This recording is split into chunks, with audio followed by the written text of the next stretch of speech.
প্রিয় দর্শক বন্ধুরা, আসসালামু আলাইকুম। আজ আবারও নতুন আরেকটি ভিডিও নিয়ে আপনাদের সামনে চলে আসলাম। আজকের নতুন ভিডিও যে জিনিসটি থাকছে, আমার এলাকার যে কৃষক ভাইয়েরা সরষে ক্ষেত করেছে, আমি সেই সরষে ক্ষেতের সাথে আপনাদের পরিচয় করিয়ে দিব এবং সরষা ফুল আপনাদের ঘুরে ঘুরে দেখাবো। অনেকেরই সরষা ফুল খুব পছন্দের একটি ফুল। এই সরষা ফুলটি যে ক্ষেতগুলো আমাদের এলাকায় কৃষক ভাইরা করেছে তার কিছু ক্ষেত আমি আপনাদের ঘুরে ঘুরে দেখাবো বন্ধুরা, তাহলে দেখতে থাকুন বন্ধুরা।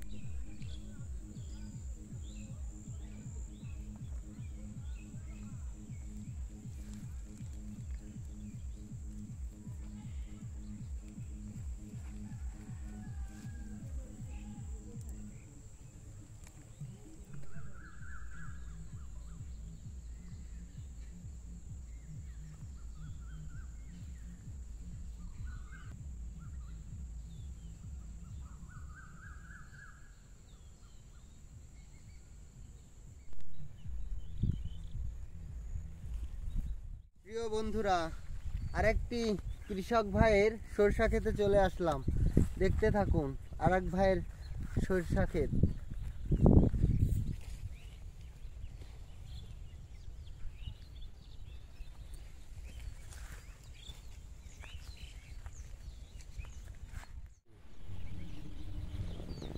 কাশফুলের দিন শেষ বন্ধুরা, সরষা ফুলের বাংলাদেশ দেখুন।